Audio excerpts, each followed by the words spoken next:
ਇੰਡੋਜ਼ TV ਦੇ programme ਸੰਵਾਦ ਦੇ ਵਿੱਚ ਦਰਸ਼ਕਾਂ ਦਾ ਸਵਾਗਤ। ਦਰਸ਼ਕੋ, ਅਸੀਂ ਜਿਹੜੇ ਪੱਖ ਦੇ ਮੁੱਦੇ ਆ ਉਹਨਾਂ ਨੂੰ ਲੈ ਕੇ ਇਸ ਪ੍ਰੋਗਰਾਮ ਸੰਵਾਦ ਦੇ ਵਿੱਚ ਤੁਹਾਡੇ ਰੂਬਰੂ ਹੁੰਦੇ ਆ। ਅੱਜ ਜਿਸ ਮੁੱਦੇ ਨੂੰ ਲੈ ਕੇ ਤੁਹਾਡੇ ਰੂਬਰੂ ਹੋ ਰਹੇ ਆ ਉਹ ਹੈ ਜੰਮੂ ਕਸ਼ਮੀਰ 'ਚ ਭਾਰਤ ਸਰਕਾਰ ਵੱਲੋਂ ਧਾਰਾ 370 ਜਿਹੜੀ ਆ ਉਹਦੀ ਸੋਧ ਤੇ 35A ਖਤਮ। ਕਹਿਣ ਨੂੰ ਤਾਂ 370 ਦੀ ਸੋਧ ਦੀ ਗੱਲ ਆ, ਪਰ ਤਕਰੀਬਨ 370 ਵੀ ਜਿਹੜੀ ਆ ਉਹਨੂੰ ਖਤਮ ਕਰ ਦਿੱਤਾ ਗਿਆ। ਉਹਦੀ ਸਿਰਫ ਇੱਕ ਕਲੌਜ਼ ਰੱਖੀ ਗਈ ਆ ਜਿਹਦੀ ਕੋਈ ਬਹੁਤੀ ਜ਼ਿਆਦਾ ਜਿਹੜੀ ਆ ਉਹ ਉੱਥੇ ਜੇ ਕਹੀਏ ਤੇ ਉਹਦੇ ਤੇ ਕੋਈ ਬਹੁਤੇ ਵੱਧ ਅਧਿਕਾਰ ਨਹੀਂ ਮਿਲੇ ਹੋਏ। 35A ਉਹਨੂੰ ਵੀ ਖਤਮ ਕਰ ਦਿੱਤਾ ਗਿਆ। 35A ਜੰਮੂ ਕਸ਼ਮੀਰ ਦੀ ਖਤਮ ਕੀਤੀ ਗਈ, ਲੇਕਿਨ ਭਾਰਤ ਦੀਆਂ 8 ਹੋਰ ਸਟੇਟਾਂ ਨੇ ਜਿੱਥੇ ਇਸ ਧਾਰਾ ਦੇ ਅੰਡਰ ਹੀ 371 ਤੇ 72 ਦੇ ਵਿੱਚ ਵੀ ਵੱਧ ਅਧਿਕਾਰ ਮਿਲੇ ਹੋਏ ਆ। ਉਹਨਾਂ 8 ਸਟੇਟਾਂ ਨੂੰ ਬਿਲਕੁਲ ਜਿਹੜਾ ਉਹ ਛੇੜਿਆ ਨਹੀਂ ਗਿਆ। ਹੁਣ ਇਹ ਜੋ ਕੁਛ ਵਾਪਰਿਆ ਇਹਦੇ ਵਿੱਚ ਅਲੱਗ-ਅਲੱਗ ਰਾਜਨੀਤਿਕ ਪਾਰਟੀਆਂ ਦੀ ਕੀ ਭੂਮਿਕਾ ਰਹੀ, ਇਹਦੇ ਵਿੱਚ ਕਿਸ ਪਾਰਟੀ ਨੇ ਕੀ ਭੂਮਿਕਾ ਨਿਭਾਈ, ਪਾਕਿਸਤਾਨ ਦੀ ਕੀ ਰਹੀ, ਸਾਡਾ ਗੁਆਂਢੀ ਮੁਲਕ ਆ, ਚਾਈਨਾ ਦੀ ਕੀ ਰਹੀ, ਅਮਰੀਕਾ ਦੀ ਕੀ ਰਹੀ, ਤੇ ਉੱਥੋਂ ਦੇ ਲੋਕਲ ਲੋਕਾਂ ਦੀ ਕੀ ਰਹੀ, ਇਹ ਸਾਰੇ ਦੇ ਉੱਪਰ ਜਿਹੜਾ ਉਹ ਅੱਜ ਦਾ ਇਸ ਪ੍ਰੋਗਰਾਮ ਜਿਹੜਾ ਉਹਦੇ ਵਿੱਚ ਗੱਲਬਾਤ ਕਰਾਂਗੇ। ਔਰ ਜਿਹੜੇ ਉੱਥੋਂ ਦੇ ਲੋਕ ਨੇ ਇਹ ਕਿਸ ਰਾਜ ਦਾ ਹਿੱਸਾ ਸੀ ਜੰਮੂ ਕਸ਼ਮੀਰ, ਕਿਵੇਂ ਭਾਰਤ ਦੇ ਨਾਲ ਰਲਿਆ, ਉਹਦੀ ਵੀ ਗੱਲ ਕਰਾਂਗੇ। ਹੁਣ ਗੱਲ ਇਹ ਆ ਕਿ 370 ਸੀ, ਇਹ 370 ਜਿਹੜੀ ਆ ਇਹਨੂੰ ਬੜੀ ਦੇਰ ਤੋਂ RSS ਜਿਹੜੀ ਕਿ ਪਹਿਲਾਂ ਕਿਤੇ ਹਿੰਦੂ ਮਹਾਸਭਾ ਹੋਇਆ ਕਰਦੀ ਸੀ, ਉਸ ਤੋਂ ਬਾਅਦ ਇਹ RSS ਆਈ ਤੇ RSS ਤੋਂ ਬਾਅਦ ਇਹ ਭਾਰਤੀ ਜਨਤਾ ਪਾਰਟੀ ਬਣੀ। ਅੱਜ ਵੀ ਇਹਦੇ ਪਿੱਛੇ ਦਿਮਾਗ ਜਿਹੜਾ ਉਹ RSS ਦਾ ਹੀ ਕੰਮ ਕਰਦਾ। RSS ਨੇ ਬੜੀ ਦੇਰ ਤੋਂ ਉਹਨਾਂ ਦਾ ਏਜੰਡਾ ਸੀ ਕਿ ਅਸੀਂ ਇਹ ਧਾਰਾ 370 ਜਿਹੜੀ ਆ ਇਹਨੂੰ ਖਤਮ ਕਰਨਾ ਹੈ। ਤੇ ਉਹਨੂੰ ਖਤਮ ਕਰਨ ਦੇ ਲਈ ਕੀ ਸੀਗਾ ਕਿ ਜਿਸ ਵੇਲੇ ਜੰਮੂ ਕਸ਼ਮੀਰ ਜਿਹੜਾ ਸੀਗਾ ਇਹ ਵੀ ਬਾਕੀ ਰਾਜਾਂ ਦੀ ਤਰ੍ਹਾਂ ਜਿਹੜਾ ਸੀਗਾ, ਜਦੋਂ ਬ੍ਰਿਟਿਸ਼ ਰਾਜ ਦੇ ਅੰਡਰ ਰਿਹਾ, ਤਕਰੀਬਨ 600 ਦੇ ਲਗਭਗ ਜਿਹੜੀਆਂ ਸੀ ਇਹ ਰਿਆਸਤਾਂ ਸੀ ਪੂਰੇ ਭਾਰਤ ਦੇ ਵਿੱਚ। ਤੇ ਜਦੋਂ ਅੰਗਰੇਜ਼ ਇਸ ਪੂਰੇ ਭਾਰਤ ਨੂੰ ਆਜ਼ਾਦ ਕਰਕੇ ਜਾਣ ਲੱਗੇ ਤਾਂ ਉਹਨਾਂ ਨੇ ਸਾਰੀਆਂ ਰਿਆਸਤਾਂ ਨੂੰ ਕਿਹਾ ਕਿ ਜਿਸ ਤੋਂ ਵੀ ਅਸੀਂ ਇਹ ਰਿਆਸਤ ਜਿਹੜੀ ਸੀ ਆਪਣੇ ਰਾਜ 'ਚ ਮਿਲਾਈ ਸੀ, ਅਸੀਂ ਉਹਨਾਂ ਨੂੰ ਵਾਪਸ ਦੇਣਾ ਚਾਹੁੰਦੇ ਹਾਂ। ਜਿਹਨੇ ਵੀ ਇਹ ਰਾਜ ਵਾਪਸ ਲੈਣਾ ਉਹ ਲੈ ਲਵੇ। ਪਹਿਲੀ ਗੱਲ ਤਾਂ ਇਹ ਸੀ ਕਿ ਇਹ ਉਹ ਰਾਜ ਸੀ ਜਿਹੜਾ ਡੋਗਰਿਆਂ ਨੇ ਮਹਾਰਾਜਾ ਰਣਜੀਤ ਸਿੰਘ ਦਾ ਖਜ਼ਾਨਾ ਚੋਰੀ ਕਰਕੇ ਖਰੀਦਿਆ ਸੀ। ਤੇ 1925 ਦੇ ਵਿੱਚ ਰਾਜਾ ਹਰੀ ਸਿੰਘ ਜਿਹੜੇ ਆ ਉਹ ਇਸ ਜਿਹੜਾ ਜੰਮੂ ਕਸ਼ਮੀਰ ਆ ਇਸ ਕਸ਼ਮੀਰ ਦੇ ਉਹ ਰਾਜਾ ਬਣੇ ਸੀਗੇ, ਉਹਨਾਂ ਦੇ ਰਾਜ ਦੇ ਇਹ ਅਧੀਨ ਸੀਗਾ। ਤਾਂ ਕੁਝ ਸਟੇਟਾਂ ਸੀਗੀਆਂ ਉਹਨਾਂ ਨੇ ਭਾਰਤ ਨਾਲ ਸਹਿਮਤੀ ਜਤਾ ਦਿੱਤੀ, ਕੁਝ ਪਾਕਿਸਤਾਨ ਨਾਲ ਚਲੇ ਗਈਆਂ। ਪਾਕਿਸਤਾਨ ਅਲੱਗ ਸਟੇਟ ਜਿਹੜਾ ਦੇਸ਼ ਸੀ ਉਹ ਬਣ ਗਿਆ, ਲੇਕਿਨ ਨਿਜ਼ਾਮ ਹੈਦਰਾਬਾਦ ਤੇ ਉਸ ਦੇ ਬਾਅਦ ਦੂਸਰੀਆਂ ਦੋ ਜਿਹੜੀਆਂ ਸੀ ਉਹ ਗੋਆ ਤੇ ਦਮਨ ਸੀ। ਇਹਨਾਂ ਸਟੇਟਾਂ ਨੇ ਜਿਹੜੀਆਂ ਉਸ ਵੇਲੇ ਦੀਆਂ ਰਿਆਸਤਾਂ ਸੀ ਇਹਨਾਂ ਨੇ ਭਾਰਤ 'ਚ ਸ਼ਾਮਲ ਹੋਣ ਤੋਂ ਇਨਕਾਰ ਕਰ ਦਿੱਤਾ। ਬਾਅਦ ਵਿੱਚ ਫੌਜਾਂ ਭੇਜ ਕੇ ਹੈਦਰਾਬਾਦ ਤੇ ਦਮਨ ਤੇ ਗੋਆ ਨੂੰ ਇਹਨਾਂ ਨੂੰ ਵੀ ਜਿਹੜਾ ਸੀਗਾ ਉਹ ਉਸ ਵੇਲੇ ਗੋਆ ਤੇ ਦਮਨ ਦੋਨੋਂ ਪੁਰਤਗਾਲ ਦੇ ਅਧੀਨ ਸੀ, ਇਹਨਾਂ ਨੂੰ ਜਿਹੜਾ ਸੀ ਤਿੰਨਾਂ ਨੂੰ ਇਹ ਭਾਰਤ ਦੇ ਵਿੱਚ ਜਿਹੜਾ ਸੀ ਉਹ ਸ਼ਾਮਲ ਕਰ ਲਿਆ ਗਿਆ। ਜਿਹੜਾ ਕਸ਼ਮੀਰ ਸੀ, ਕੁਝ ਕਸ਼ਮੀਰ ਦਾ ਹਿੱਸਾ ਅੱਜ ਵੀ ਰੌਲੇ ਦੇ ਵਿੱਚ ਪਿਆ ਜਿਹੜਾ ਕਿ POK ਪਾਕਿਸਤਾਨ ਆਕੂਪਾਈਡ ਕਸ਼ਮੀਰ ਕਿਹਾ ਜਾਂਦਾ, ਉਹ ਪਾਕਿਸਤਾਨ ਦੇ ਅਧੀਨ ਆ। ਤਾਂ ਉਸ ਵੇਲੇ ਕੀ ਹੋਇਆ ਕਿ ਰਾਜਾ ਹਰੀ ਸਿੰਘ ਜਿਹੜੇ ਸੀ ਉਹਦਾ ਰਾਜ ਜਿਹੜਾ ਸੀ ਉਹ ਅਲੱਗ ਤੌਰ ਤੇ ਕਾਇਮ ਰਿਹਾ ਤੇ ਬਾਕੀ ਅਲੱਗ-ਅਲੱਗ ਰਿਆਸਤਾਂ ਜਿਹੜੀਆਂ ਸੀ ਉਹ ਭਾਰਤ ਦੇ ਨਾਲ ਰਹਿਣਾ ਜਿਹੜੀਆਂ ਉਹ ਮੰਨ ਗਈਆਂ, ਉਹਦੀ ਅਧੀਨਗੀ ਮੰਨ ਗਈਆਂ। ਕੁਛ ਨੇ ਉਹਦਾ ਕਾਨੂੰਨ ਮੰਨ ਲਿਆ ਉਸ ਦੇ ਅਧੀਨ, ਕੁਛ ਨੂੰ ਵੱਖਰੇ ਅਧਿਕਾਰ ਜਿਹੜੇ ਉਹ ਦੇ ਕੇ ਰਲਾ ਲਿਆ ਗਿਆ। 1948 ਦੇ ਵਿੱਚ 47 ਦੇ ਵਿੱਚ ਅਕਤੂਬਰ 'ਚ ਕੀ ਹੋਇਆ ਕਿ ਪਾਕਿਸਤਾਨ ਨੇ ਕਸ਼ਮੀਰ ਤੇ ਹਮਲਾ ਕਰ ਦਿੱਤਾ। ਅਗਸਤ ਦੇ ਵਿੱਚ 14 ਅਗਸਤ ਨੂੰ ਪਾਕਿਸਤਾਨ ਆਜ਼ਾਦ ਹੋਇਆ ਤੇ 15 ਨੂੰ ਭਾਰਤ 1947 ਨੂੰ ਆਜ਼ਾਦ ਹੋਇਆ। ਅਕਤੂਬਰ 'ਚ ਉਹਨਾਂ ਨੇ ਹਮਲਾ ਕਰ ਦਿੱਤਾ ਤੇ ਰਾਜਾ ਹਰੀ ਸਿੰਘ ਨੇ ਭਾਰਤ ਸਰਕਾਰ ਤੋਂ ਮਦਦ ਮੰਗੀ ਕਿ ਤੁਸੀਂ ਮੇਰੀ ਮਦਦ ਕਰੋ। ਤੇ ਭਾਰਤ ਸਰਕਾਰ ਨੇ ਉਸ ਵੇਲੇ ਰਾਜਾ ਹਰੀ ਸਿੰਘ ਨੂੰ ਕਿਹਾ ਕਿ ਤੁਸੀਂ ਸਾਡੀ ਅਧੀਨ ਆਓ। ਤਾਂ ਰਾਜਾ ਹਰੀ ਸਿੰਘ ਨੇ ਅਧੀਨ ਆਉਣਾ ਮੰਨ ਲਿਆ। ਫਿਰ ਪਾਕਿਸਤਾਨ ਦੀਆਂ ਫੌਜਾਂ ਕੱਢਣ ਲਈ ਭਾਰਤ ਨੇ ਉੱਥੇ ਆਪਣੀ ਫੌਜ ਲਗਾਈ ਤੇ ਕਸ਼ਮੀਰ ਜਿਹੜਾ ਉਹ ਪਾਕਿਸਤਾਨ ਤੋਂ ਖਾਲੀ ਕਰਵਾ ਲਿਆ। ਉਸ ਬੜਾ ਲੰਬਾ ਸੰਘਰਸ਼ ਚੱਲਿਆ। ਉਸ ਲੰਬੇ ਸੰਘਰਸ਼ ਦੇ ਵਿੱਚ ਯੂਨਾਈਟਿਡ ਨੇਸ਼ਨ ਨੇ ਦਖਲ ਦਿੱਤਾ ਤੇ ਉੱਥੇ ਜਿਹੜਾ ਸੀਜ਼ ਫਾਇਰ ਹੋਇਆ। ਜਦੋਂ ਸੀਜ਼ ਫਾਇਰ ਹੋ ਗਿਆ, ਉਸ ਤੋਂ ਬਾਅਦ ਕੀ ਵਾਪਰਦਾ ਕਿ ਭਾਰਤ ਦੇ ਵਿੱਚ ਤੇ ਕਸ਼ਮੀਰ ਦੇ ਵਿੱਚ ਬੈਠ ਕੇ ਇੱਕ ਸੰਧੀ ਹੁੰਦੀ ਆ। ਉਹ ਸੰਧੀ ਦੇ ਵਿੱਚ ਉਹਨਾਂ ਨੂੰ ਸਪੈਸ਼ਲ ਅਧਿਕਾਰ ਦਿੱਤੇ ਗਏ, ਜਿੱਥੇ ਧਾਰਾ 25A ਦੀ ਗੱਲ ਕੀਤੀ ਗਈ ਆ, ਜਿੱਥੇ ਧਾਰਾ 370 ਦੀ ਗੱਲ ਕੀਤੀ ਗਈ ਆ। ਉਸ ਵੇਲੇ ਇਸ ਕਰਕੇ ਸੀ ਵੀ ਇਹ ਪਾਕਿਸਤਾਨ ਨਾਲ ਚੱਲ ਜਾਣ। ਉਹ ਪਾਕਿਸਤਾਨ ਨਾਲ ਨਹੀਂ ਗਏ, ਭਾਰਤ ਨਾਲ ਆਏ, ਲੇਕਿਨ ਉਹਨਾਂ ਦੀਆਂ ਕੁਝ ਸ਼ਰਤਾਂ ਸੀ, ਉਹ ਮੰਨ ਕੇ ਉਹਨਾਂ ਨੂੰ ਸਪੈਸ਼ਲ ਅਧਿਕਾਰ ਦੇ ਦਿੱਤੇ। ਉੱਥੇ ਬਾਹਰਲਾ ਵਿਅਕਤੀ ਜਿਹੜਾ ਉਹ ਪ੍ਰੋਪਰਟੀ ਨਹੀਂ ਸੀ ਖਰੀਦ ਸਕਦਾ। ਜਿਸ ਤਰ੍ਹਾਂ ਮੈਂ ਪਹਿਲਾਂ ਗੱਲ ਕੀਤੀ ਕਿ 8 ਸਟੇਟਾਂ ਹੋਰ ਵੀ ਨੇ ਜਿਨ੍ਹਾਂ ਦੇ ਵਿੱਚ ਉੱਤਰਾਂਚਲ ਹੈ, ਹਿਮਾਚਲ ਹੈ, ਕਰਨਾਟਕ ਹੈ, ਗੁਜਰਾਤ, ਰਾਜਸਥਾਨ, ਮਿਜ਼ੋਰਮ, ਸਿੱਕਮ ਤੇ ਤ੍ਰਿਪੁਰਾ। ਉੱਥੇ ਵੀ ਬਾਹਰਲੇ ਵਿਅਕਤੀ ਜਿਹੜੇ ਉਹ ਪ੍ਰੋਪਰਟੀ ਨਹੀਂ ਖਰੀਦ ਸਕਦੇ। ਅੱਜ ਪ੍ਰਧਾਨ ਮੰਤਰੀ ਨਰਿੰਦਰ ਮੋਦੀ ਆ, ਉਹ ਉਸੇ ਗੁਜਰਾਤ ਨੂੰ ਬਿਲੋਂਗ ਕਰਦੇ ਜਿੱਥੇ ਬਾਹਰਲਾ ਵਿਅਕਤੀ ਜਾ ਕੇ ਪ੍ਰੋਪਰਟੀ ਨਹੀਂ ਖਰੀਦ ਸਕਦਾ। ਇਹ ਅਧਿਕਾਰ ਉਹਨਾਂ ਨੂੰ ਦੇ ਦਿੱਤਾ ਗਿਆ। ਉਹਨਾਂ ਦੀ ਜਿਹੜੀ ਵਿਧਾਨ ਸਭਾ ਸੀ ਉਹਦਾ ਕਾਰਜਕਾਲ ਜਿਹੜਾ ਉਹ 6 ਸਾਲ ਕਰ ਦਿੱਤਾ ਗਿਆ। ਇੱਕ ਇਹ ਸੀ ਕਿ ਭਾਰਤ ਦੇ ਤਿਰੰਗੇ ਝੰਡੇ ਦੇ ਨਾਲ ਹੀ ਉੱਥੋਂ ਦਾ ਇੱਕ ਉਹਨਾਂ ਦਾ ਜਿਹੜਾ ਝੰਡਾ ਸੀ ਉਹ ਵੀ ਲਹਿਰਾਇਆ ਜਾਂਦਾ ਸੀ। ਲੇਕਿਨ ਜਿਹੜੇ ਕਾਨੂੰਨ ਬਣੇ, ਯੂਨਾਈਟਿਡ ਨੇਸ਼ਨ ਨੇ ਇਹਦੇ 'ਚ ਦਖਲ ਦਿੱਤਾ, ਉਹਦੀ ਸਹਿਮਤੀ ਨਾਲ ਬਣੇ, ਇੰਟਰਨੈਸ਼ਨਲ ਲੈਵਲ 'ਤੇ ਜਾ ਕੇ ਬਣੇ। ਜਿਸ ਤਰ੍ਹਾਂ ਅੱਜ ਕੱਲ੍ਹ ਅਸੀਂ ICJ ਦੀ ਗੱਲ ਕਰਦੇ, ਇੰਟਰਨੈਸ਼ਨਲ ਕੋਰਟ ਆਫ ਜਸਟਿਸ ਦੀ ਗੱਲ ਕਰਦੇ ਹਾਂ। ਉਸ ਦੀ ਅੱਜ ਦਖਲਅੰਦਾਜ਼ੀ ਉਸ ਵੇਲੇ ਯੂਨਾਈਟਿਡ ਨੇਸ਼ਨ ਦੀ ਸੀ, ਤਾਂ ਉਹਨਾਂ ਨੇ ਦਖਲਅੰਦਾਜ਼ੀ ਦਿੱਤੀ ਤੇ ਉਹਦੇ ਨਾਲ ਇਹ ਜਿਹੜਾ ਸੀ ਇਹਨਾਂ ਦਾ ਜੰਮੂ ਦਾ ਰਾਜਾ ਹਰੀ ਸਿੰਘ ਦਾ ਤੇ ਭਾਰਤ ਸਰਕਾਰ ਦੀ ਜਿਹੜੀ ਸੰਧੀ ਹੋਈ ਉਹਦੇ ਮੁਤਾਬਕ ਇਹਨਾਂ ਨੇ ਰਹਿਣਾ ਆਪਸ 'ਚ ਮੰਨ ਲਿਆ।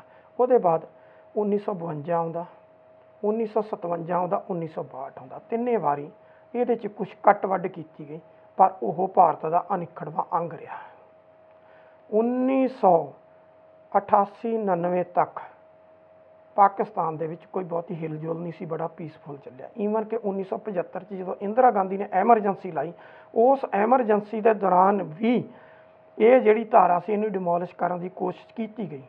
ਲੇਕਿਨ ਬਾਅਦ ਦੇ ਵਿੱਚ ਇੰਦਰਾ ਗਾਂਧੀ ਨੇ ਵੀ ਸੋਚ ਲਿਆ ਕਿ ਇਹ 'ਤੇ ਕੰਟਰੋਲ ਨਹੀਂ ਹੋਣਾ, ਤੇ ਜੇ ਮੈਂ ਇਹ ਧਾਰਾ ਖਤਮ ਕੀਤੀ ਤੇ ਮੇਰੇ ਪੈਰ ਨਹੀਂ ਲੱਗਣੇ, ਤੇ ਇੰਦਰਾ ਗਾਂਧੀ ਨੇ ਵੀ ਉਸ ਧਾਰਾ ਨੂੰ ਜਿਉਂ ਦੀ ਤਿਉਂ ਜਿਹੜਾ ਉਹ ਕਾਇਮ ਰੱਖਿਆ।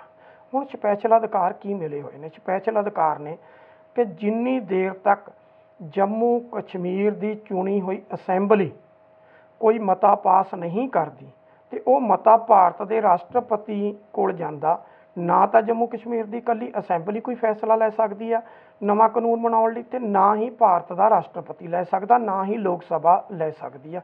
ਭਾਰਤ ਦੀ ਪਾਰਲੀਮੈਂਟ ਦੇ ਕੋਲੇ ਕੋਈ ਅਧਿਕਾਰ ਨਹੀਂ ਸੀ। ਹੁਣ RSS ਦਾ ਏਜੰਡਾ ਤੇ BJP ਦਾ ਏਜੰਡਾ ਉਹੀ ਸੀ ਜਿਹੜਾ RSS ਦਾ ਸੀ। ਉਹ ਇੱਕ ਨੇਸ਼ਨ, ਇੱਕ ਸੰਵਿਧਾਨ ਦੀ ਗੱਲ ਕਰਦੀ ਹੈ ਤੇ ਉਹਦੇ ਅੰਤਰਗਤ ਇਹ ਜਿਹੜਾ ਲਿਆ ਗਿਆ ਫੈਸਲਾ ਹੈ। ਹੁਣ ਉੱਥੇ ਪਿਛਲੇ 1 ਸਾਲ ਤੋਂ ਜਿਹੜੀ ਵਿਧਾਨ ਸਭਾ ਉਹਨੂੰ ਸਸਪੈਂਡ ਕੀਤਾ ਹੋਇਆ। ਪਾਰਲੀਮੈਂਟ ਦੀਆਂ ਚੋਣਾਂ ਅੱਜ ਤੋਂ 2-2.5 ਮਹੀਨੇ ਪਹਿਲਾਂ ਹੋ ਕੇ ਹਟੀਆਂ। ਪਾਰਲੀਮੈਂਟ ਦੀ ਚੋਣ ਤਾਂ ਜੰਮੂ ਕਸ਼ਮੀਰ 'ਚ ਹੋ ਸਕਦੀ ਹੈ, ਪਰ ਉਹਦੇ ਨਾਲ ਵਿਧਾਨ ਸਭਾ ਦੀ ਚੋਣ ਜਿਹੜੀ ਉਹ ਨਹੀਂ ਕਰਵਾਈ ਗਈ। ਇਹਦੇ ਪਿੱਛੇ ਵੀ ਕਿਤੇ ਨਾ ਕਿਤੇ ਜਿਹੜੀ BJP ਦੀ ਸੀ ਉਹ ਮਨਸਾ ਸਾਫ਼ ਸੀ। ਹੁਣ ਪਿਛਲੇ 15 ਦਿਨਾਂ ਤੋਂ ਜੰਮੂ ਕਸ਼ਮੀਰ 'ਚ ਏਡੇ ਵੱਡੇ ਲੈਵਲ ਦੇ ਉੱਪਰ ਜਿਹੜਾ ਉਹ ਆਰਮੀ, CRPF ਤੇ ਹੋਰ ਫੋਰਸਾਂ ਜਿਹੜੀਆਂ ਉਹ ਲਗਾ ਦਿੱਤੀਆਂ ਗਈਆਂ। 15 ਦਿਨਾਂ ਤੋਂ ਲੋਕ ਭੁੱਖੇ ਪਿਆਸੇ ਤੇ ਹਾਏ ਜਿਹੜੇ ਉਹ ਘਰਾਂ 'ਚ ਬੰਦ ਨੇ। 80 ਲੱਖ ਦੇ ਕਰੀਬ ਕਸ਼ਮੀਰੀ ਨੇ ਜਿਹੜੇ ਘਰਾਂ 'ਚ ਬੰਦ ਕੀਤੇ ਹੋਏ ਆ। ਪਾਰਲੀਮੈਂਟ ਦੇ ਵਿੱਚ ਮਤਾ ਲਿਆਂਦਾ ਗਿਆ ਗਵਰਨਰ ਦੀ ਰਿਕਮੈਂਡੇਸ਼ਨ ਲੈ ਕੇ, ਜਿਹੜੀ ਕਿ ਵੈਲਿਡ ਨਹੀਂ ਹੈ। ਰਾਸ਼ਟਰਪਤੀ ਤੋਂ ਆਰਡੀਨੈਂਸ ਜਾਰੀ ਕਰਵਾ ਕੇ ਲੋਕ ਪਹਿਲਾਂ ਰਾਜ ਸਭਾ 'ਚ ਤੇ ਫਿਰ ਲੋਕ ਸਭਾ 'ਚ ਪਾਸ ਕਰਕੇ ਉਹਨੂੰ ਕਾਨੂੰਨ ਦਾ ਰੂਪ ਜਿਹੜਾ ਉਹ ਦੇ ਦਿੱਤਾ ਗਿਆ। ਹੁਣ ਸਵਾਲ ਇਹ ਆ ਕਿ ਇਹਦੇ ਉੱਤੇ 11 ਪਾਰਟੀਆਂ ਨੇ ਸਪੋਰਟ ਕੀਤੀ ਆ, ਨੈਸ਼ਨਲ ਲੈਵਲ ਤੇ ਰੀਜਨਲ ਲੈਵਲ ਦੀਆਂ ਪਾਰਟੀਆਂ ਨੇ। 9 ਨੇ ਇਹਦਾ ਵਿਰੋਧ ਕੀਤਾ। ਜਿਹੜੀ ਵਿਰੋਧ ਕਰਨ ਵਾਲੀ ਕਾਂਗਰਸ ਪਾਰਟੀ ਆ ਉਹਦੇ 'ਚ ਵੀ ਕਿਤੇ ਪਾੜੋ ਧਾੜਾ। ਉਹਦੇ ਵਿੱਚ ਤਕਰੀਬਨ 5-7 ਲੀਡਰ ਐਸੇ ਆ ਜਿਨ੍ਹਾਂ ਜਨਾਰਦਨ ਦਵਿਵੇਦੀ, ਅਨਿਲ ਸ਼ਾਸਤਰੀ, ਜੋਤੀਰਾਓ ਸਿੰਧੀਆ, ਦਪਿੰਦਰ ਹੁੱਡਾ, ਅਭਿਸ਼ੇਕ ਮਨੂ ਸਿੰਘਵੀ ਤੇ ਰਾਏ ਬਰੇਲੀ ਤੋਂ ਇੱਕ MLA ਬਣਿਆ ਹੋਇਆ ਕਾਂਗਰਸ ਦਾ। ਉਹਨਾਂ ਨੇ ਇਹਦੀ ਸਮਰਥਨ ਦਾ ਐਲਾਨ ਕਰਤਾ। ਕਾਂਗਰਸ AICC ਦੀ ਵਰਕਿੰਗ ਕਮੇਟੀ ਦੀ ਮੀਟਿੰਗ ਸੀ, ਉਹਦੇ ਵਿੱਚ ਇਹ ਇੰਨੇ ਵਿਅਕਤੀ ਜਿਹੜੇ ਨੇ ਉਹ ਇਹਦਾ ਸਮਰਥਨ ਕਰ ਗਏ। ਹੁਣ ਸਵਾਲ ਇਹ ਆ ਕਿ ਜਿਹੜੀ ਸੰਧੀ ਕਿਸੇ ਸਟੇਟ ਦੇ ਨਾਲ ਤੁਹਾਡੀ ਹੋਈ ਆ, ਉਹ ਸਟੇਟ ਕਿੱਥੇ ਆ? ਹੁਣ ਜਦੋਂ ਇਹ ਮਤਾ ਪਾਸ ਹੋਇਆ, ਉਸ ਵੇਲੇ ਦੋ ਪਾਰਟੀਆਂ ਦਾ ਜ਼ਿਕਰ ਕਰਨਾ ਖਾਸ ਕਰਕੇ ਬਣਦਾ। ਇੱਕ ਆਮ ਆਦਮੀ ਪਾਰਟੀ ਦਾ, ਜਿਹੜੀ ਦਿੱਲੀ ਨੂੰ ਵੱਧ ਅਧਿਕਾਰ ਦੇਣ ਦੀ ਮੰਗ ਕਰਦੀ ਆ। ਦਿੱਲੀ ਅਸੈਂਬਲੀ ਜਿਹੜੀ ਆ, ਉੱਥੇ ਮੁੱਖ ਮੰਤਰੀ ਕੋਲ ਕੋਈ ਬਹੁਤੀਆਂ ਪਾਵਰਾਂ ਨਹੀਂ, ਕਿ ਉੱਥੇ ਜਿਹੜਾ ਲੈਫਟੀਨੈਂਟ ਗਵਰਨਰ ਉਹਦੇ ਅੰਡਰ ਹੈ, ਤਾਂ ਉਹ ਵੱਧ ਅਧਿਕਾਰਾਂ ਦੀ ਉੱਥੇ ਮੰਗ ਕਰਦੇ ਆ। ਲੇਕਿਨ ਇੱਥੇ ਆ ਕੇ ਜਿਹੜੀ ਆਮ ਆਦਮੀ ਪਾਰਟੀ ਸੀ, ਉਹਨੇ ਬੀਜੇਪੀ ਦੇ ਇਸ ਧਾਰਾ 370 ਤੇ 35A ਨੂੰ ਖਤਮ ਕਰਨ ਦੇ ਜਿਹੜਾ ਉਹ ਸਮਰਥਨ ਕਰ ਦਿੱਤਾ। ਤੇ ਦੂਸਰੀ ਪਾਰਟੀ ਆ ਸ਼੍ਰੋਮਣੀ ਅਕਾਲੀ ਦਲ। ਸ਼੍ਰੋਮਣੀ ਅਕਾਲੀ ਦਲ ਨੇ ਵੀ ਇਹਦਾ ਸਮਰਥਨ ਕਰ ਦਿੱਤਾ ਗਿਆ। ਹੁਣ ਸਵਾਲ ਇਹ ਪੈਦਾ ਹੁੰਦਾ ਕਿ ਇਹ ਉਹੀ ਸ਼੍ਰੋਮਣੀ ਅਕਾਲੀ ਦਲ ਆ ਜਿਹਨੇ 1973 'ਚ ਆਨੰਦਪੁਰ ਸਾਹਿਬ ਦਾ ਮਤਾ ਲਿਆਂਦਾ, ਉਹਦੇ 'ਚ ਵੱਧ ਅਧਿਕਾਰਾਂ ਦੀ ਮੰਗ ਕੀਤੀ, ਫੈਡਰਲ ਢਾਂਚੇ ਦੀ ਮੰਗ ਕੀਤੀ। ਜਿਸ ਤਰ੍ਹਾਂ ਕੈਨੇਡਾ ਤੇ ਅਮਰੀਕਾ 'ਚ ਸਟੇਟਾਂ ਕੋਲੇ ਵੱਧ ਅਧਿਕਾਰ ਆ, ਉਹ ਮੰਗ ਕੀਤੀ। ਇਸੇ ਮਤੇ ਨੂੰ 1978 'ਚ ਲੈ ਕੇ ਆਏ ਤੇ ਇਸੇ ਮਤੇ ਦੇ ਬਿਹਾਫ ਤੇ 1982 'ਚ 4 ਅਗਸਤ 1982 ਨੂੰ ਧਰਮ ਯੁੱਧ ਮੋਰਚਾ ਲਾਇਆ, ਤੇ ਜਿਸ ਮੋਰਚੇ ਦੇ ਦੌਰਾਨ ਆਪਰੇਸ਼ਨ ਬਲੂ ਸਟਾਰ ਹੋਇਆ ਤੇ 2 ਲੱਖ ਤੋਂ ਵੱਧ ਸਿੱਖਾਂ ਦੀਆਂ ਜਾਨਾਂ ਜਿਹੜੀਆਂ ਉਹਦੇ 'ਚ ਚਲੀਆਂ ਗਈਆਂ। ਉਹ ਸ਼੍ਰੋਮਣੀ ਅਕਾਲੀ ਦਲ ਨੇ ਇਸ ਮਤੇ ਦਾ ਜਿਹੜਾ ਉਹ ਸਮਰਥਨ ਕਰ ਦਿੱਤਾ। ਹੁਣ ਸਵਾਲ ਇਹ ਆ, ਮਤੇ ਦਾ ਸਮਰਥਨ ਕਰ ਦਿੱਤਾ ਕਿ ਜਿਹੜੀਆਂ ਤੁਸੀਂ 2 ਲੱਖ ਸਿੱਖਾਂ ਦੀਆਂ ਜਾਨਾਂ ਗਈਆਂ ਇਸ ਵੱਧ ਅਧਿਕਾਰਾਂ ਦੇ ਲਈ, ਉਹਦੇ ਤੇ ਤੁਸੀਂ ਕੀ ਜਵਾਬ ਦਿਓਗੇ? ਤੁਹਾਡੇ ਕੋਲ ਅੱਜ ਦੀ ਤਰੀਕ 'ਚ ਕੋਈ ਜਵਾਬ ਨਹੀਂ। ਬੀਜੇਪੀ ਕੇਂਦਰ ਦੇ ਵਿੱਚ ਇੰਨੀ ਕੋ ਪਾਵਰਫੁਲ ਆ ਕਿ ਉਹਨੇ ਧੜਾ ਧੜ ਇੱਕ ਦੇ ਬਾਅਦ ਇੱਕ ਇੰਨੇ ਮਤੇ ਜਿਹੜੇ ਆ ਉਹ ਲੋਕ ਸਭਾ ਤੇ ਰਾਜ ਸਭਾ 'ਚ ਪੇਸ਼ ਕਰਕੇ ਪਾਸ ਕਰਵਾ ਲਏ ਕਿ ਉੱਥੇ ਕਿਸੇ ਦੇ ਅੜਨ ਦੀ ਕੋਈ ਜਿਹੜੀ ਆ ਉਹ ਬਹੁਤੀ ਗੁੰਜਾਇਸ਼ ਦਿਖਾਈ ਨਹੀਂ ਦਿੰਦੀ। ਜੋ ਬੀਜੇਪੀ ਚਾਹੁੰਦੀ ਆ, ਜੋ ਆਰਐਸਐਸ ਚਾਹੁੰਦੀ ਆ, ਉਹ ਬੀਜੇਪੀ ਕਰਦੀ ਆ। ਜੋ ਬੀਜੇਪੀ ਚਾਹੁੰਦੀ ਆ, ਉਹਦੇ ਅਗੇਂਸਟ ਕੋਈ ਵੀ ਜਿਹੜਾ ਉਹ ਕੇਂਦਰ 'ਚ ਬੋਲਣ ਦੀ ਜ਼ਰੂਰਤ ਨਹੀਂ ਕਰਦਾ। ਮਾੜਾ ਮੋਟਾ ਵਿਰੋਧ ਕਰਕੇ ਬਾਈਕਾਟ ਕਰਕੇ ਚਲੇ ਜਾਂਦੇ ਨੇ। ਹੁਣ 2 ਪਾਰਟੀਆਂ ਹੋਰ ਨੇ, ਜਿਨ੍ਹਾਂ 'ਚ ਬਹੁਜਨ ਸਮਾਜ ਪਾਰਟੀ ਤੇ ਜਿਨ੍ਹਾਂ 'ਚ ਸਮਾਜਵਾਦੀ ਪਾਰਟੀ ਮੁਲਾਇਮ ਸਿੰਘ ਯਾਦਵਾਨੀ, ਦੋਨੋਂ ਉੱਤਰ ਪ੍ਰਦੇਸ਼ ਦੇ ਵਿੱਚ ਜਿਨ੍ਹਾਂ ਦਾ ਦਬਦਬਾ ਰਿਹਾ ਤੇ ਅਲੱਗ-ਅਲੱਗ ਸਮੇਂ ਤੇ ਉਹਨਾਂ ਸਰਕਾਰਾਂ ਵੀ ਬਣਾਈਆਂ। ਉਹਨਾਂ ਨੇ ਵੀ ਇਹਦਾ ਜਿਹੜਾ ਉਹ ਸਮਰਥਨ ਕੀਤਾ ਹੈ। ਹੁਣ ਅਲੱਗ-ਅਲੱਗ ਸਮਿਆਂ ਤੇ ਅਲੱਗ-ਅਲੱਗ ਹਾਲਾਤ ਹੁੰਦੇ ਨੇ, ਉਹਨਾਂ ਦੇ ਉੱਤੇ ਆ ਕੇ ਸਿਆਸੀ ਪੈਂਤੜੇ ਤਾਂ ਬਦਲੇ ਜਾਂਦੇ ਨੇ। ਪਰ ਹੁਣ ਜਿਸ ਤਰ੍ਹਾਂ ਨਾਲ ਜੰਮੂ ਕਸ਼ਮੀਰ ਜਿਹੜਾ ਉਹਦੇ 2 ਟੋਟੇ ਕਰ ਦਿੱਤੇ ਗਏ ਆ।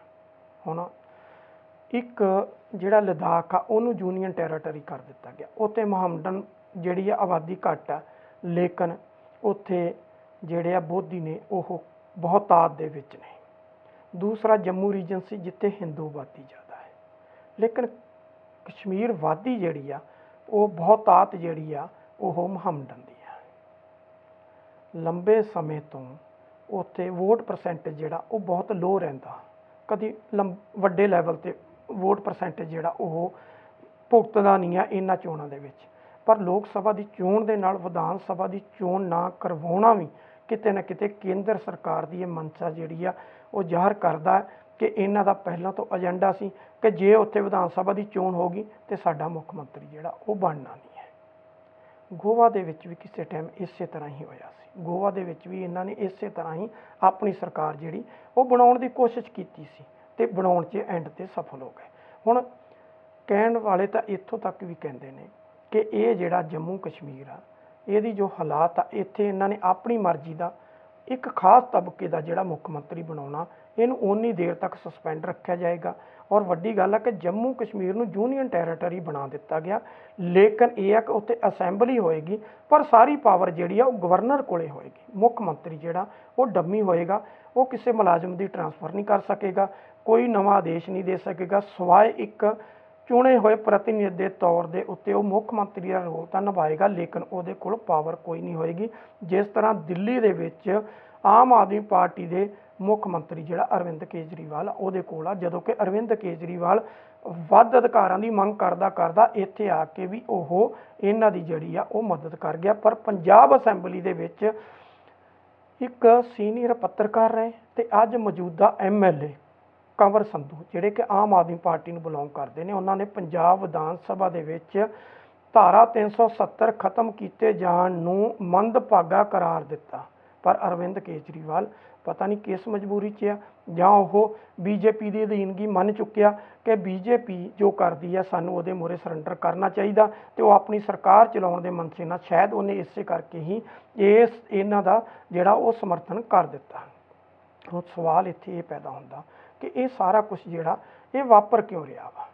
ਵਾਪਰਨ ਦੇ ਪਿੱਛੇ ਆ ਉੱਥੋਂ ਦੀਆਂ ਲੋਕਲ ਕੁਛ ਲੀਡਰ ਨੇ।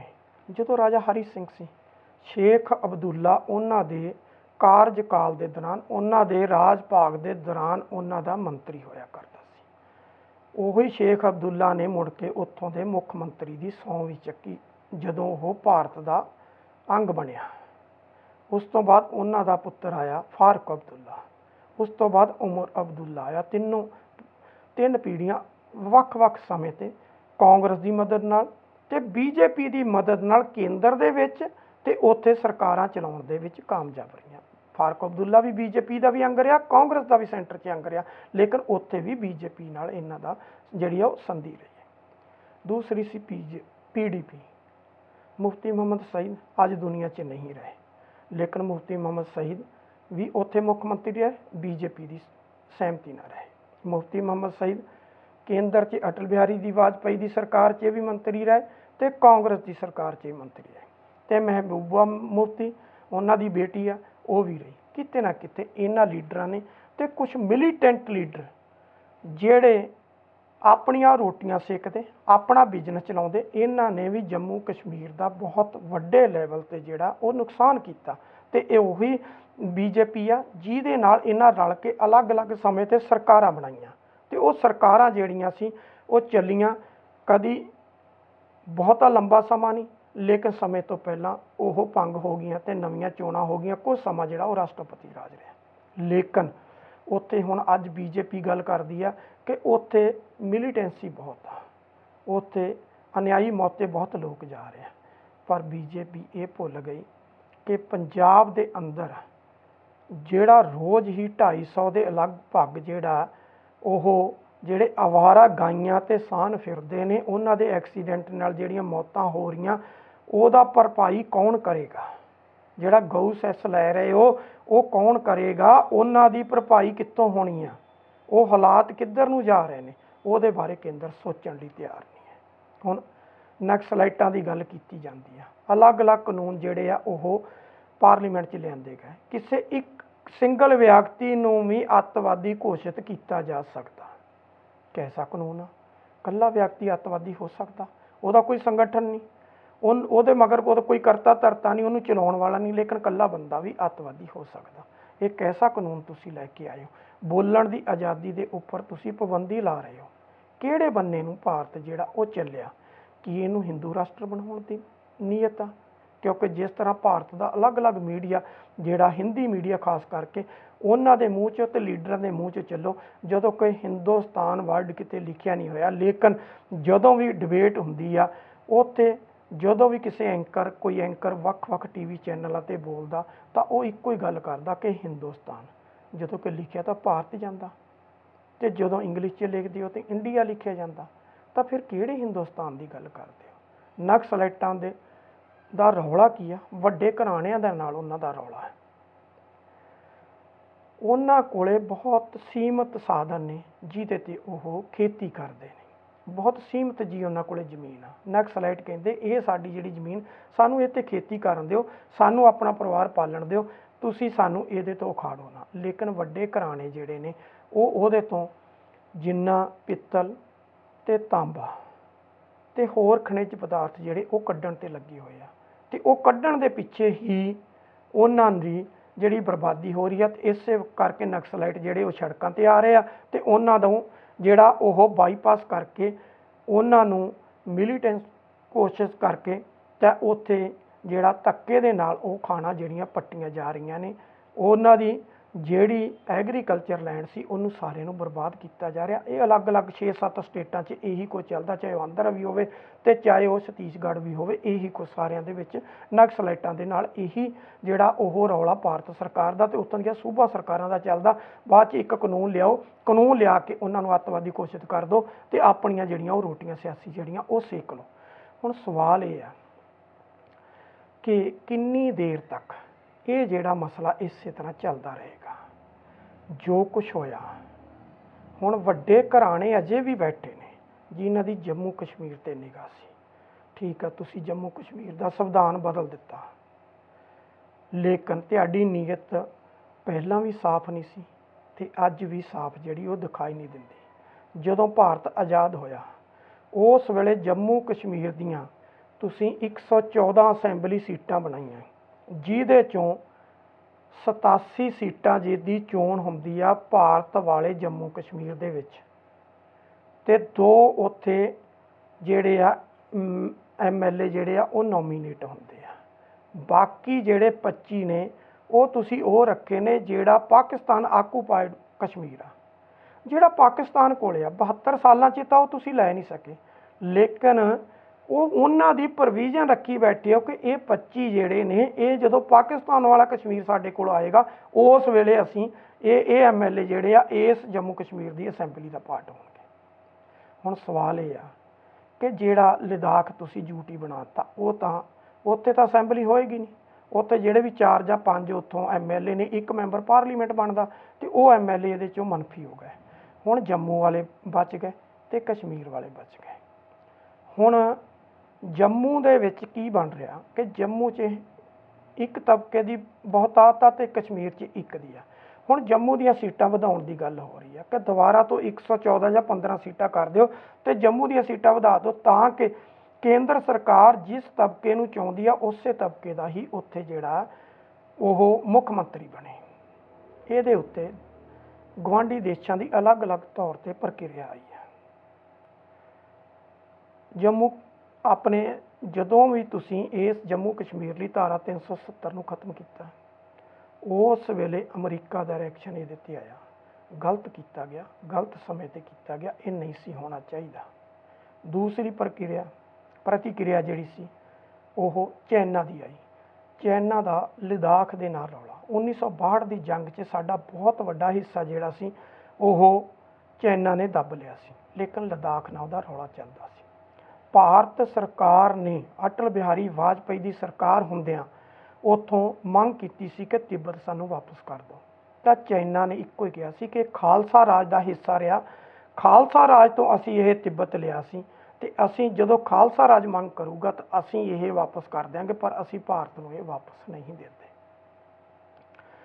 ਹੁਣ ਇੱਥੇ ਇੱਕ ਸਵਾਲ ਇਹ ਵੀ ਉੱਠਦਾ ਕਿ ਜਿਹੜਾ ਜੰਮੂ ਹੈ ਇਹ ਵੀ ਸਿੱਖ ਰਾਜ ਦਾ ਹਿੱਸਾ ਸੀ, ਤਿੱਬਤ ਜਿਹੜਾ ਉਹ ਵੀ ਸਿੱਖ ਰਾਜ ਦਾ ਹਿੱਸਾ ਸੀ, ਤੇ ਜਿਹੜਾ ਕਾਬਲ ਤੇ ਕੰਧਾਰ ਸੀਗਾ ਉਹ ਵੀ ਮਹਾਰਾਜਾ ਰਣਜੀਤ ਸਿੰਘ ਦੇ ਸਮੇਂ ਦੇ ਵਿੱਚ ਸਿੱਖ ਰਾਜ ਦਾ ਹਿੱਸਾ ਰਿਹਾ। ਤੇ ਸਿੱਖ ਕਿੱਥੇ ਗਏ? ਜਿਨ੍ਹਾਂ ਨੇ ਭਾਰਤ 'ਚ ਰਹਿਣਾ ਪਸੰਦ ਕੀਤਾ 1947 ਦੇ ਵਿੱਚ ਜਵਾਹਰ ਲਾਲ ਨਹਿਰੂ ਦੇ ਨਾਲ, ਮਹਾਤਮਾ ਗਾਂਧੀ ਨੇ ਨਾਲ ਤੇ ਪਟੇਲ ਨਾਲ ਬੈਠ ਕੇ ਸੰਧੀ ਕਰ ਲਈ ਕਿ ਅਸੀਂ ਭਾਰਤ 'ਚ ਰਹਾਂਗੇ ਤੇ ਸਾਨੂੰ ਸਾਡੀ ਮਰਜ਼ੀ ਦਾ ਇੱਕ ਆਜ਼ਾਦ ਖਿੱਤਾ ਦੇ ਦਿਓ ਜਿਸ 'ਚ ਬਹਿ ਕੇ ਅਸੀਂ ਆਜ਼ਾਦੀ ਦਾ ਨਿੱਘ ਮਾਣ ਸਕੀਏ। ਲੇਕਿਨ ਦੇਸ਼ ਆਜ਼ਾਦ ਹੁੰਦਿਆਂ ਹੀ ਉਸ ਕੀਤੇ ਹੋਏ ਸਮਝੌਤੇ ਤੋਂ ਜਿਹੜਾ ਲਿਖਤੀ ਨਹੀਂ ਸੀ ਉਹਦੇ ਤੋਂ ਮੁੱਕਰ ਗਏ। ਅੱਜ ਤੱਕ ਉਸ ਸਿੱਖ ਰਾਜ ਦੀ ਦੁਬਾਰਾ ਨੀਂਹ ਨਹੀਂ ਵੱਜੀ। ਤਿੱਬਤ ਚੀਨ ਕੋਲੇ ਆ, ਕਸ਼ਮੀਰ ਉਧਰਲਾ ਕਸ਼ਮੀਰ ਪਾਕਿਸਤਾਨ ਕੋਲੇ ਆ, ਪੰਜਾਬ ਵੀ ਜਿਹੜਾ ਸੀ ਉਹ ਪੰਜਾਬ ਉਸ ਵੇਲੇ ਲਾਹੌਰ ਸੀਗਾ, ਉਹ ਪੰਜਾਬ ਦੀ ਰਾਜਧਾਨੀ ਸੀ, ਉਹ ਵੀ ਜਿਹੜਾ ਉਹ ਸਿੱਖ ਪਾਕਿਸਤਾਨ ਕੋਲ ਚਲਾ ਗਿਆ। ਜਿਹੜਾ ਕਾਬਲ ਤੇ ਕੰਧਾਰ ਆ ਉਹ ਅਫਗਾਨਿਸਤਾਨ ਕੋਲ ਚਲਾ ਗਿਆ, ਤੇ ਜਿਹੜਾ ਜੰਮੂ ਇੱਧਰਲਾ ਸੀ ਉਹ ਜਿਹੜਾ ਉਹਨੂੰ ਵੀ ਯੂਨੀਅਨ ਟੈਰਾਟਰੀ ਬਣਾ ਦਿੱਤਾ ਗਿਆ। ਪਹਿਲੀ ਗੱਲ ਤੇ ਆ ਅੱਜ ਤੱਕ ਯੂਨੀਅਨ ਟੈਰਾਟਰੀ ਨੂੰ ਸਟੇਟ ਤਾਂ ਬਣਾਇਆ ਗਿਆ, ਇਹ ਪਹਿਲੀ ਵਾਰ ਆ ਭਾਰਤ ਦੇ ਇਤਿਹਾਸ 'ਚ ਕਿ ਸਟੇਟਾਂ ਦੀ ਗਿਣਤੀ 29 ਤੋਂ ਘਟਾ ਕੇ 28 ਕਰ ਦਿੱਤੀ ਗਈ ਤੇ ਯੂਨੀਅਨ ਟੈਰਾਟਰੀ ਜਿਹੜੀ ਆ ਉਹ ਬਣਾ ਦਿੱਤੀ ਗਈ। ਦੂਸਰੇ ਬੰਨੇ ਪਾਕਿਸਤਾਨ ਨੇ ਵੀ ਜ਼ਬਰਦਸਤ ਵਿਰੋਧ ਕੀਤਾ, ਉਹਨਾਂ ਨੇ ਭਾਰਤ ਦਾ ਹਾਈ ਕਮਿਸ਼ਨ ਵਾਪਸ ਭੇਜ ਦਿੱਤਾ ਤੇ ਆਪਣੇ ਹਾਈ ਕਮਿਸ਼ਨ ਨੂੰ ਵਾਪਸ ਸੱਦ ਲਿਆ। ਉਹਨਾਂ ਦੀ ਵੀ ਬੜੀ ਜ਼ਬਰਦਸਤ ਜਿਹੜੀ ਆ ਇਹਦੇ 'ਤੇ ਪ੍ਰਤੀਕਿਰਿਆ। ਹੁਣ ਅਸੀਂ ਕਹਿੰਦੇ ਹਾਂ ਕਿ ਉਹ ਸਾਡੇ ਅੰਦਰੂਨੀ ਮਸਲਿਆਂ 'ਚ ਦਖਲ ਦੇ ਰਿਹਾ। 1971 ਦੀ ਪਾਕਿਸਤਾਨ ਨਾਲ ਜੰਗ ਵੇਲੇ ਮੁਕਤੀ ਬਾਨੀ ਫੌਜ ਜਿਹੜੀ ਸੀ, ਜਦੋਂ ਜਰਨਲ ਸਬੇਗ ਸਿੰਘ ਦੇ ਅੰਡਰ ਭਾਰਤ ਵੱਲੋਂ ਬੰਗਲਾਦੇਸ਼ ਨੂੰ ਆਜ਼ਾਦ ਕਰਾਉਣ ਲਈ ਜਿਹੜੀ ਸੀ ਜਰਨਲ ਸਬੇਗ ਸਿੰਘ ਦੇ ਅੰਡਰ ਉਹ ਮੁਕਤੀ ਬਾਨੀ ਫੌਜ ਲੜੀ ਸੀ, ਉਸ ਵੇਲੇ ਭਾਰਤ ਨੇ ਕੀ ਕੀਤਾ ਸੀ? ਉਸ ਵੇਲੇ ਵੀ ਪਾਕਿਸਤਾਨ ਦੇ 2 ਟੋਟੇ ਕੀਤੇ ਸੀ। ਜੇ ਸਾਡੀ ਨੀਅਤ ਸਾਫ਼ ਹੁੰਦੀ ਤਾਂ ਅੱਜ ਸ਼ਾਇਦ ਪਾਕਿਸਤਾਨ ਵੀ ਸਾਡੇ ਨਾਲ ਇਹ ਕੁਛ ਨਾ ਕਰਦਾ। ਜੋ ਕੁਛ ਅਸੀਂ ਉਹਨਾਂ ਨਾਲ ਕੀਤਾ ਉਹ ਵੀ ਸ਼ਾਇਦ ਸਾਨੂੰ ਜਿਹੜਾ ਉਹ ਕਿਸੇ ਸਿੱਧੇ ਨਜ਼ਰੀਏ ਨਾਲ ਦੇਖਣਾ ਨਹੀਂ ਚਾਹੁੰਦਾ। ਹੁਣ ਸਵਾਲ ਤੇ ਆ ਵੀ ਹਾਲ ਦੀ ਘੜੀ ਤੁਸੀਂ 80 ਲੱਖ ਲੋਕਾਂ ਨੂੰ ਘਰਾਂ 'ਚ ਨਜ਼ਰਬੰਦ ਕੀਤਾ ਹੋਇਆ। ਇਹ 1984 ਦੇ ਆਪਰੇਸ਼ਨ ਬਲੂ ਸਟਾਰ ਦੀ ਜਿਹੜੀ ਉਹ ਯਾਦ ਦਿਵਾਉਂਦਾ ਕਿ ਜਿਸ ਤਰ੍ਹਾਂ 1984 'ਚ ਆਪਰੇਸ਼ਨ ਬਲੂ ਸਟਾਰ ਵੇਲੇ ਪੰਜਾਬ ਨੂੰ ਇੱਕਦਮ ਪੂਰੇ ਪੰਜਾਬ 'ਚ ਕਰਫਿਊ ਲਾਇਆ ਗਿਆ, ਦਫਾ 144 ਲਾਈ ਗਈ, ਘਰਾਂ ਤੋਂ ਬਾਹਰ ਨਿਕਲਣਾ ਬੰਦ ਕਰ ਦਿੱਤਾ ਗਿਆ। ਲੇਕਿਨ ਜਦੋਂ ਕਰਫਿਊ ਖੁੱਲ੍ਹਿਆ ਉਸ ਦੇ ਬਾਅਦ ਹਾਲਾਤ ਕੀ ਬਣੇ ਤੇ 1994 ਤੇ 1996 ਤੱਕ ਜਿਹੜੇ ਹਾਲਾਤ ਉਹ ਕਿੱਧਰ ਨੂੰ ਗਏ, ਉਹ ਸਭ ਦੇ ਸਾਹਮਣੇ ਆ। ਕੀ ਤੁਸੀਂ ਉਹੀ ਹਾਲਾਤ ਜਿਹੜੇ ਉਹ ਜੰਮੂ ਕਸ਼ਮੀਰ 'ਚ ਬਣਾਉਣਾ ਚਾਹੁੰਦੇ ਹੋ? ਚਾਹੀਦਾ ਤਾਂ ਇਹ ਸੀ ਤੁਸੀਂ ਰਾਏਸ਼ੁਮਾਰੀ ਕਰਵਾ ਲੈਂਦੇ। ਰਾਏਸ਼ੁਮਾਰੀ ਕਰਵਾ ਕੇ ਜੇ ਤੁਸੀਂ ਚਾਹੁੰਦੇ ਵੀ ਸੀ ਕਿ ਜੰਮੂ ਰੀਜਨ ਦਾ ਮੁੱਖ ਮੰਤਰੀ ਬਣਨਾ ਚਾਹੁੰਦਾ ਤਾਂ ਜੰਮੂ ਸਟੇਟ ਨੂੰ ਅਲੱਗ ਕਰ ਲੈਂਦੇ ਜਾਂ ਉਹਨੂੰ ਯੂਟੀ ਬਣਾ ਲੈਂਦੇ। ਇੱਕ ਘੱਟੋ ਘੱਟ ਐਸਾ ਕਰਦੇ ਕਿ ਸ਼ਾਂਤੀ ਜਿਹੜੀ ਆ ਉਹ ਬਣੀ ਰਹਿੰਦੀ। ਲੇਕਿਨ ਤੁਸੀਂ ਸ਼ਾਂਤੀ ਨਹੀਂ ਬਣਨ ਦਿੱਤੀ, ਵੱਡੇ ਘਰਾਣਿਆਂ ਦੇ ਪਿੱਛੇ ਲੱਗ ਗਏ।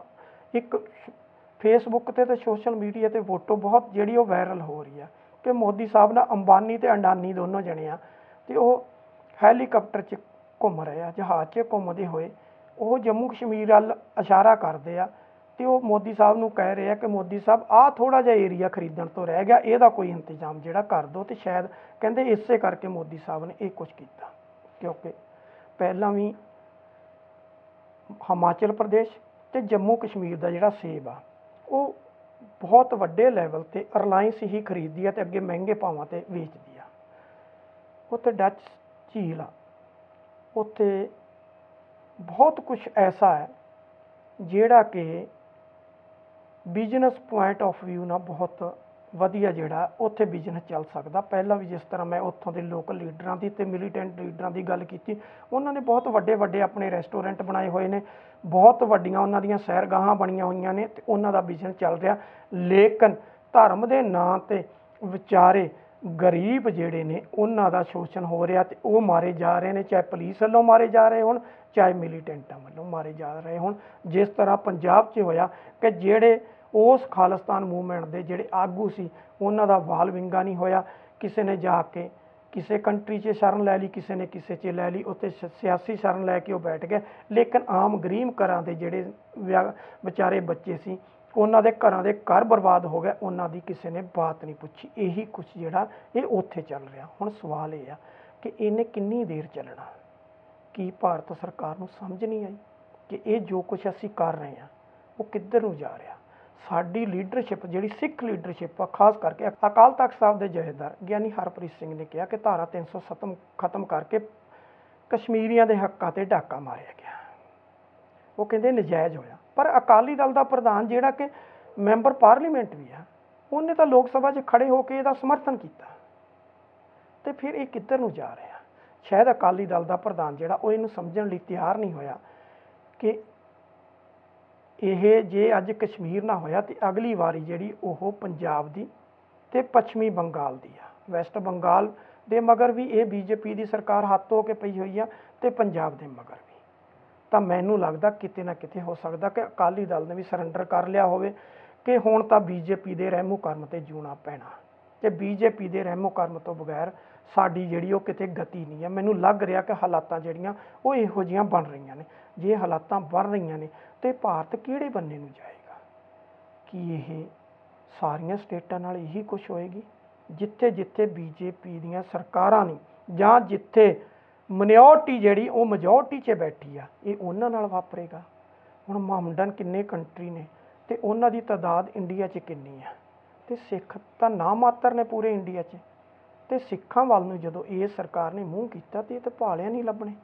ਇਹਨਾਂ ਨੂੰ ਤਾਂ ਹੱਥ ਜੋੜ ਕੇ ਆਪਣੀ ਜ਼ਿੰਦਗੀ ਕੱਟਣੀ ਪਊਗੀ, ਜਿਸ ਤਰ੍ਹਾਂ ਇਹਨਾਂ ਨੇ 1984 ਤੋਂ ਲੈ ਕੇ 1994 ਤੱਕ ਕੱਟੀ ਆ। ਜੋ ਕੁਛ ਭਾਰਤ ਦੇ ਅਲੱਗ-ਅਲੱਗ ਸੂਬਿਆਂ 'ਚ ਹੋਇਆ, ਭਾਰਤ ਦੀ ਰਾਜਧਾਨੀ ਦਿੱਲੀ 'ਚ ਹੀ ਹੋਇਆ ਸੀ, ਉਹ ਕਿਤੇ ਭੁਲਾਇਆ ਜਾ ਸਕਦਾ? ਕੀ ਇਹ ਕਿਤੇ ਉਹੀ ਸੰਕੇਤ ਤਾਂ ਨਹੀਂ ਦੇ ਰਿਹਾ? ਸੋ ਦਰਸ਼ਕੋ, ਅੱਜ ਦੇ ਲਈ ਇੰਨਾ ਹੀ। ਅਗਲੀ ਵਾਰ ਕਿਸੇ ਹੋਰ ਮੁੱਦੇ ਨੂੰ ਲੈ ਕੇ ਫਿਰ ਤੁਹਾਡੇ ਰੂਬਰੂ ਹੋਵਾਂਗੇ। ਹੁਣ ਮੈਨੂੰ ਦਿਓ ਇਜਾਜ਼ਤ। ਸਤਿ ਸ਼੍ਰੀ ਅਕਾਲ।